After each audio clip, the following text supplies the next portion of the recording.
Have you ever caught yourself in the mirror and wondered when exactly those laugh lines appeared? Or maybe you've looked at old photos and realized just how much has changed over the decades. If you're over 60, you know that aging isn't just about physical changes, it's about a profound shift in perspective. Yesterday I met with Robert, a vibrant 75-year-old who told me something I'll never forget.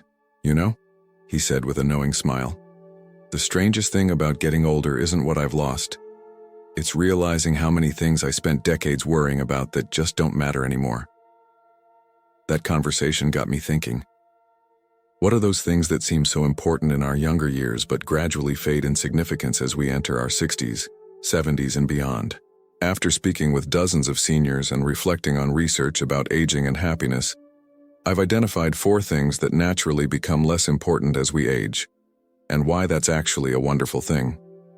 In this video, we'll explore these 4 areas, understand why they lose their grip on us, and most importantly, discover what replaces them, often something far more valuable and fulfilling. Stay with me until the very end, because the last point might surprise you. It's something most people spend their entire lives chasing, only to discover it was never what they truly needed. If you're finding this introduction interesting, please comment wisdom below to let me know you're here. And if you haven't subscribed yet, I recommend you subscribe and turn on notifications so you don't miss any videos. Your support helps us continue creating content that matters. Don't miss the final insight. It's one that most people overlook, yet it holds incredible power in predicting what lies ahead. These markers could completely reshape how you see your future and add valuable years to your life. If this has sparked your interest, show your support by hitting the like button, subscribing to our channel, and sharing this video with those you care about.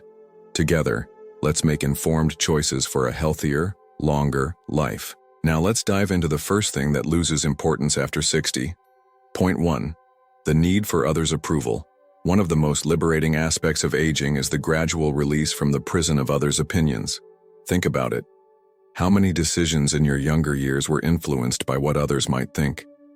The clothes you wore, the car you drove, even the career path you chose. So many choices made with one eye on how they might be perceived. Consider Margaret, a 68-year-old former executive who spent decades climbing the corporate ladder.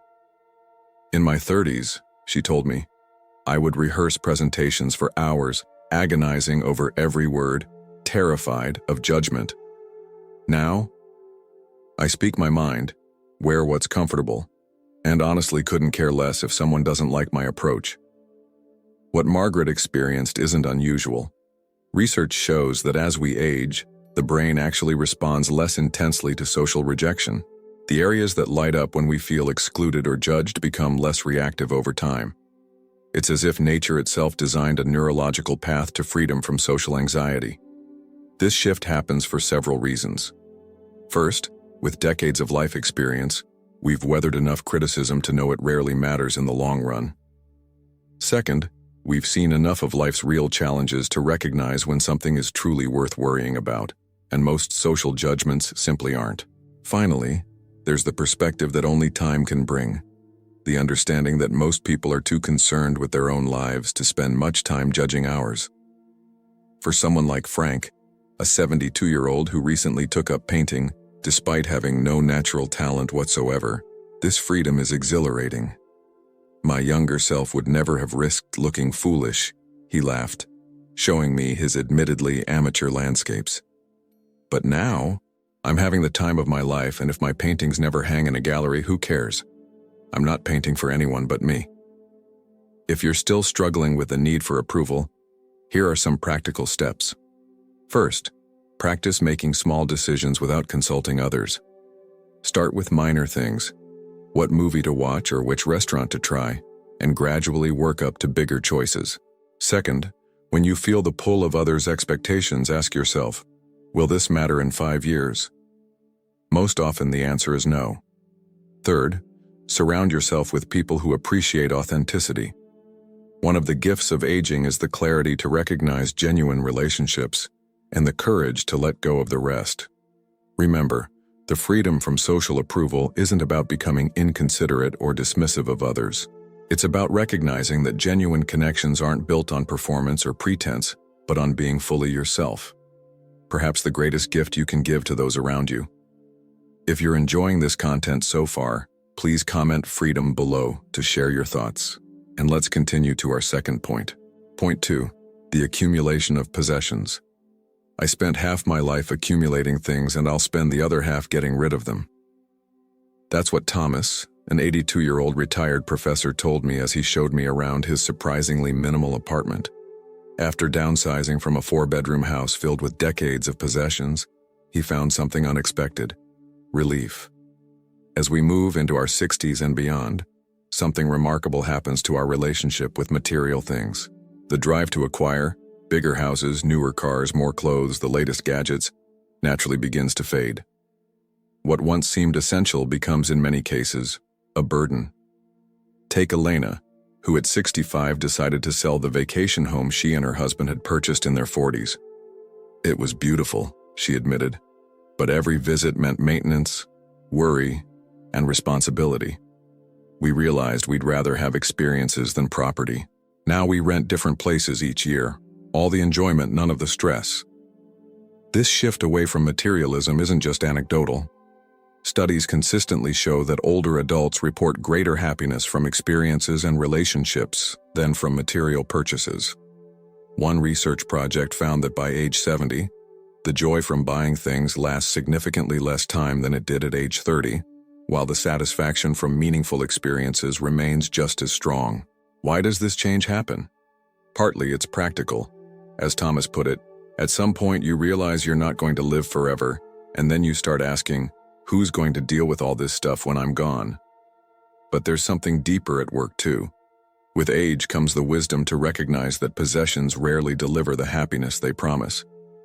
The new car excitement fades. The bigger house just means more to clean. The designer clothes sit in closets, many barely worn.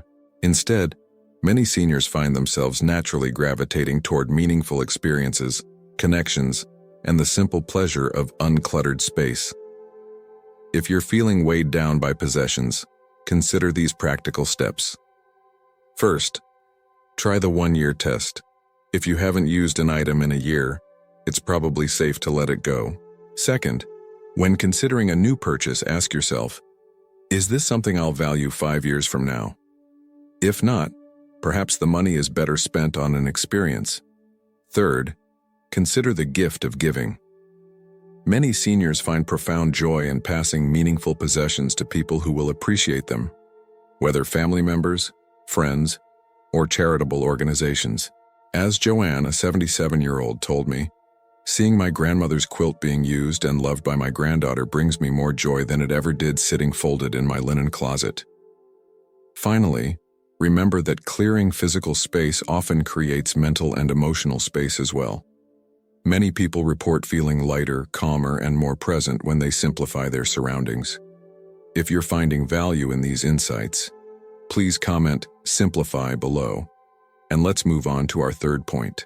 Point 3. The pursuit of status and achievement. Remember the days of striving for the next promotion, the bigger title, the more impressive business card? For many of us, decades of life were organized around climbing various ladders: career, social, financial.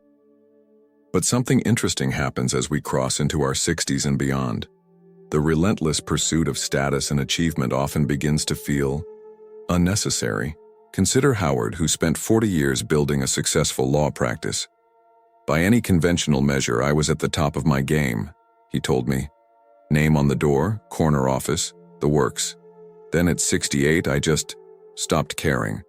I still loved the actual work, but suddenly all the status symbols and recognitions I'd chased for decades seemed almost comical. This shift doesn't mean ambition disappears entirely. Rather, it often transforms into something more personally meaningful and less externally defined. For Howard, this meant scaling back his practice to focus exclusively on environmental law, a long-time passion, but never his most profitable specialty. I make less money and have less prestige, he shrugged, but I sleep better at night. Neuroscience offers some explanation for this change. The brain's reward system, which drives us to seek status and achievement, becomes less dominant with age. At the same time, the emotional regulation centers become more developed, allowing us to find satisfaction and meaning without external validation. For Diana, a 71-year-old former marketing executive, the freedom from achievement-oriented thinking opened unexpected doors. "I always thought I'd write a best-selling business book after retirement," she laughed. "Instead, I'm teaching adult literacy at the community center. No one's impressed at dinner parties, but watching someone read their first sentence, that's better than any award I ever received." If you're finding it challenging to let go of status-seeking habits, here are some practical approaches. First, practice the art of the private victory, accomplishments that matter to you personally, but might never appear on a resume or receive public recognition. Second, explore areas of interest you've previously dismissed because they weren't prestigious enough or wouldn't advance your career.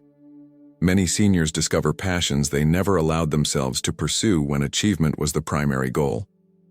Third, redefine what achievement means in this stage of life. Perhaps success now looks like maintaining close relationships, contributing to your community, or simply finding daily joy and peace.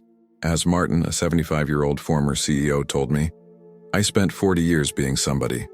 Now I'm learning how to just be." Turns out that's the harder job, and the more rewarding one. If these thoughts resonate with you, please comment "purpose" below, and let's continue to our final point. Point 4. The illusion of permanent security.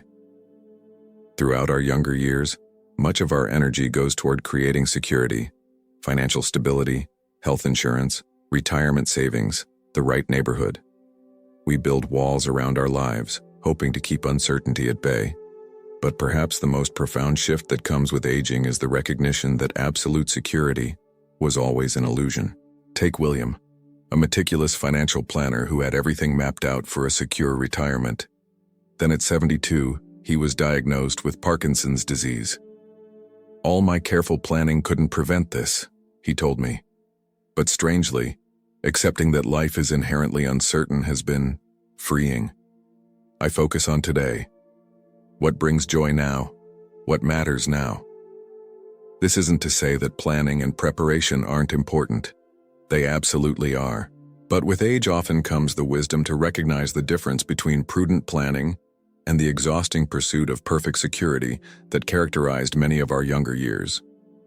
Patricia, at 80, put it beautifully. "In my 30s, I thought I could control everything if I just tried hard enough. In my 50s, I realized I couldn't control everything, but I still tried. Now, I understand that security isn't about controlling life. It's about developing the resilience to flow with it." Research confirms this perspective shift. Studies show that older adults often demonstrate greater emotional resilience when facing challenges.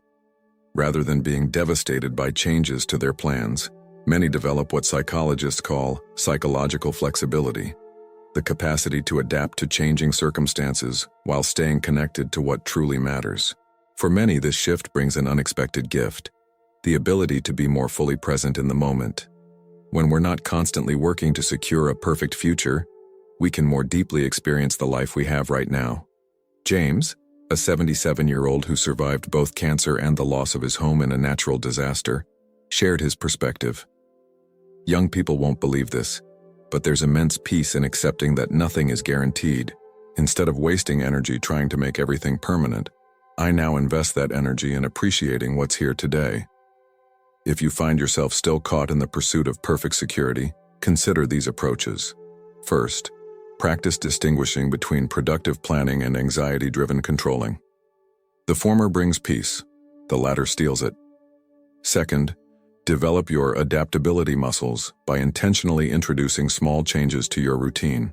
Take a different route to the store, try a new cuisine, visit a place you've never been. Third, when uncertainty arises, ask yourself, can I bring curiosity to this situation rather than fear? Curiosity opens possibilities. Fear closes them. Finally, remember that true security comes not from external circumstances, but from internal resources, wisdom, resilience, meaningful connections, and the capacity to find joy even in challenging times. If these reflections speak to your experience, please comment wisdom below to share your thoughts. As we've explored these 4 areas, the need for approval, the accumulation of possessions, the pursuit of status, and the illusion of security, a common thread emerges. What naturally falls away as we age are external markers of worth and happiness, making room for something more authentic and ultimately more fulfilling. Perhaps this is the great gift of aging, not just more years, but deeper clarity about what makes those years meaningful. When we release what doesn't matter, we create space for what does: genuine connections, present moment awareness, contribution to others, and the simple joy of being alive. I'm reminded of something my friend Eleanor said on her 85th birthday. When I asked what wisdom she'd gained over her long life, she smiled and said, "I've learned that almost nothing is as important as we think it is. And the few things that are important, we often overlook until we've lived long enough to know better." Her words capture the essence of aging well, not just growing older, but growing wiser, freer, and more attuned to what brings genuine fulfillment. I'd love to hear your thoughts. Which of these 4 areas resonates most with your experience? Is there something else you've found becomes less important with age? Please share in the comments below. Your wisdom might be exactly what another viewer needs to hear today. Thank you for spending this time with me. If you found value in this video, please consider subscribing, sharing it with someone who might benefit, and turning on notifications so you don't miss future content. Your support means the world to us and helps us continue creating videos that inspire and inform. Until next time, remember that aging isn't just about adding years to life, it's about adding life to years. I'll see you in the next video.